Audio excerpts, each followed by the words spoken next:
Hey y'all, I'm doing my book talk and mine is on Maya and the Robot, and this book is written by Eve L. Ewing and it is illustrated by Christine Almeida. The Lexile level of this book is 700L and it's from like 8 to 12 year olds to like 3rd, 4th grade. Probably be for some of your more advanced readers in your 3rd grade classes. This is a science fiction book because it's about an imaginary character who rebuilds a robot who changes her and her family's life. You can see some of the illustrations. It's the robot, it's Maya, all the things she does. And then, yeah, there's not many illustrations in this book, but the relationship between the text and the illustrations that are in here is the pictures are very few, but they mark important events that happen in the story. The one that I'm going to talk about is this one, and what's happening is someone threw food across the cafeteria and Maya got pudding in her hair and she is very furious, and this picture noted that. So yeah, all the pictures in here are in black and white, so definitely not one to give if they just want pictures. A summary of this book is Maya is nervous about the 5th grade. For the first time since kindergarten, her best friends Jada and MJ are placed in a different class without her, and Maya has trouble making new friends. Just when too much seems to be changing, she finds a robot named Ralph, and that was in the back of Mr. Mac's convenience store closet. Once she uses her science skills to get him up and running, a whole new world of connection opens up as Ralph becomes a new member of her family, and Maya begins to step into her power.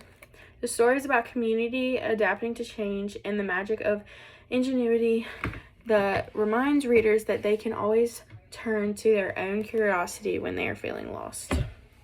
The passage that I'm going to be talking about with y'all that shows a little bit of a reason why I selected this book is a chapter called The First Day. And the reason why this is a good one is it gives a brief description of the conflict in this book, and the conflict is basically that Maya's friends are leaving her because she's in another class and they're kind of leaving her out of their friend group. And in our classroom scenario, there is some kids being left out of a friend group, and I feel like it will help them understand that it is not nice to leave people out and it does not make them feel good, and this is a different way to present that to them. The pages are pages 9 to 25, so if y'all ever get a chance you can read it. The reason why I selected this book is because it met the science fiction genre, and I thought it was really cool, and it's diverse, so it can represent a lot of different students. Maya is shy now because her friend group left her out since they are in different classes, and now she must figure out what to do to make friends. Maya finds a robot that changes her life.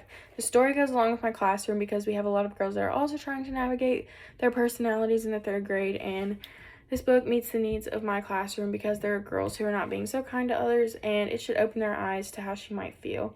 The story also includes a lot of students from different backgrounds, so there is inclusion. So it represents a lot. And lastly, the way I would use this book in my classroom is I would probably read this book every day, probably about 10 minutes, maybe a chapter each. And I'll put my students into groups of my choosing and have them answer questions that I've given or do activities about friendship, community, and adapting to change after each chapter, so I can get a little bit of a feel of where they're at and how they're feeling.